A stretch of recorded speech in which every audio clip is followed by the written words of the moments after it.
Next I am going to explain about the 7 segment. तो initially मैं 7 segment के बारे में थोड़ी सी डिस्कशन कर लूँगा कि 7 सेगमेंट क्या चीज़ होती है, किस तरह के 7 सेगमेंट मार्केट में अवेलेबल होते हैं, कौन कौन सी कन्फिग्रेशन में हम उसको यूज़ कर सकते हैं। तो बेसिकली 7 सेगमेंट एक इस तरह की डिवाइस होती है हमारे पास।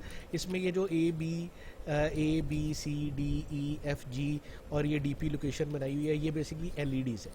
ठीक है, जैसे ही फॉर एग्जांपल ये 7 एलईडीज़ इन स्पेसिफिक पैटर्न लगी होती हैं, तो कोई भी एलईडी को ग्लो करा के हम एक पैटर्न बना सकते हैं। फॉर एग्जांपल अगर मैंने ज़ीरो बनाना है तो मैं A B C D E F ये सारी एलईडीज़ को ऑन करवाऊंगा।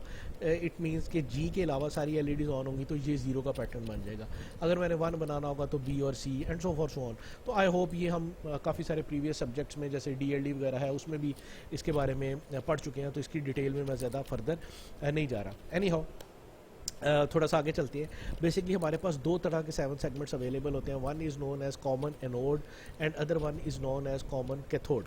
अब इन दोनों के अंदर क्या डिफरेंस है कि कॉमन एनोड और कॉमन कैथोड हमारे पास जो 7 सेगमेंट्स हैं इसके अंदर क्या डिफरेंस होता है। इसके नाम से ही हमें पता लग जाता है। कॉमन मीन्स कि हमारे पास बेसिकली ये है तो एलईडीज़ जी, जितनी भी इस 7 सेगमेंट के अंदर ये लगी हुई है एक खास पैटर्न के अंदर, ये एलईडीज़ है। कॉमन कैथोड का मतलब ये है कि उन सारी एलईडीज़ की जो नेगेटिव टर्मिनल है या जो ग्राउंड टर्मिनल है वो कॉमन किया हुआ है, और दूसरा जो टर्मिनल है उसको हम मैप कर देते हैं A B C D E F G H के नाम से।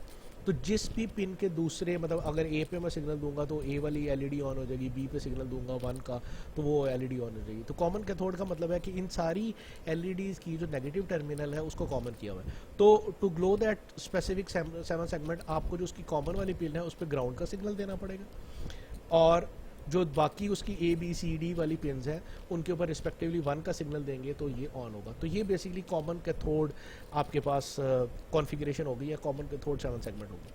Where as on the other hand जो कॉमन एनोड 7 सेगमेंट होगा उसमें इन सारी एलईडीज़ का जो पॉजिटिव टर्मिनल होगा उसको कॉमन कर देंगे और A B C D E F G H के ऊपर 0 का सिग्नल अप्लाई करेंगे, तब वो रिस्पेक्टिव एलईडी ग्लो करेगी। तो इधर हम 5 वोल्ट या वट जो भी उसकी पॉजिटिव रेंज है वो अप्लाई कर देंगे, और ए बी सी डी के ऊपर अब हमें 0 का सिग्नल देना पड़ेगा to glow that specific LED. तो ये इस पैटर्न में बेसिकली हम इसको लेके चलेंगे।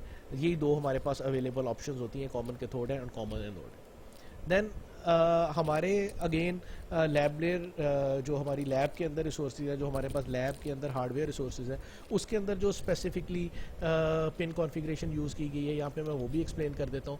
उसमें ये है कि जो ए सेगमेंट है, जो 7 सेगमेंट का ए पिन है वो हमारे पास PE2 के साथ है, B PE5 के साथ है, C PC8 के साथ है, D PD0 के साथ है, E PC9 के साथ है, G PE4 के साथ है, D PC13 के साथ है। वेयर एज हमारे स्पेसिफिक जो हार्डवेयर रिसोर्सेज हमारे पास अवेलेबल है उसके अंदर डिजिट 1, डिजिट 2 और डिजिट 3, इट मीन्स कि हमारे पास 3 7 सेगमेंट अवेलेबल हैं। हम उन 3 7 सेगमेंट के अंदर 3 डिजिट बेसिकली ग्लो करवा सकते हैं। तो डिजिट 1, डिजिट 2, डिजिट 3 का मतलब ये है कि जो हमारा पहला सेगमेंट 7 सेगमेंट है उसकी कॉमन पिन, उसकी जो कॉमन पिन है वो PB5 के साथ अटैच है, जो दूसरा 7 सेगमेंट है उसकी PB4 के साथ अटैच है, जो तीसरा 7 सेगमेंट है उसकी PB7 के साथ अटैच है। और हमारे पास लैब के केस में जो स्पेसिफिकली हमने जो हार्डवेयर रिसोर्स यूज़ किया हुआ है उसके अंदर कॉमन एनोड जो है हमारे पास वो यूज़ किया गया है 7 सेगमेंट।